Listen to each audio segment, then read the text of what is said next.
Smiles square measure shock absorbers that facilitate one to ride well over the ruts of business on the road to success. Few folks realize actuality importance of smiles. Otherwise, a lot of folks would smile.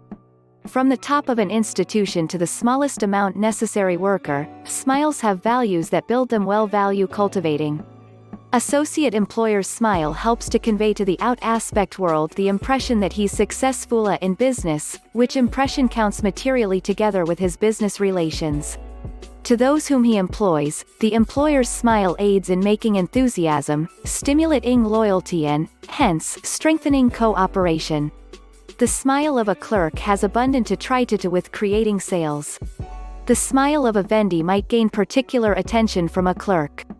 By these allusions to smiles, let there be no misunderstanding on the type of smiles meant.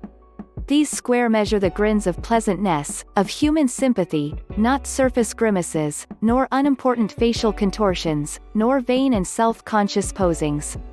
Real smiles square measure born of pleasant dispositions, they're the advertisements of optimistic mental attitudes. Facial play has ne'er been given the attention it deserves as a business plus. Moving photos have done a lot of on this line than anything, and plenty of the silententite actors square measure therefore consummate that their expressions convey to the audience the speeches they're presupposed to be creating. Some salesmen with success use the proper smile within the right place to reinforce associate argument. Singers, unable to succeed in a high note, usually conceal the very fact by the utilization of an enticing smile. Each intelligent smile says one thing. It additionally denotes associate feeling. Not the smallest amount necessary smile is that the one expressing appreciation of the amusing happenings of standard of living. Several men forget that there's such a issue because the brush in business.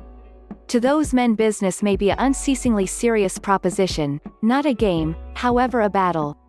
As a matter of reality, their square measure amusing things happening all the time and conveyance enjoyment to those that see and appreciate. The person who gets out of the habit of smiling, step by step becomes a grouch.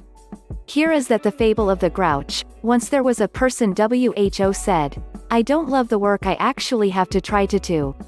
If I may solely have work I might prefer to do, I might place some heart into it." Therefore he gave up his position and wanted occupation elsewhere. It had been shortly before he once more began to complain. "I don't love the folks I actually have to figure for," he said. "If I may solely work for folks I liked, I'd work with a can." Therefore he gave up this position additionally, and over again wanted another occupation. In a very short time he was at his recent job of fretful. "I don't love the manner they are doing things during this place," he said. "If I may solely work wherever they are doing things as I might prefer to do them, I might persist with my place." Another time he gave up his position and he is still trying to find the type of labor he'd prefer to do, for folks he'd prefer to work for, within the manner he'd prefer to work. However he'll ne'er realize it. Moral: do not be a grouch. He man who does not smile, assumes a negative perspective toward business, life and his fellowmen and naturally attracts upon himself the unsympathetic perspective of the globe. The person who smiles at the dictates of his heart finds joy in life, in work and in his fellowman, and therefore the world smiles back at him.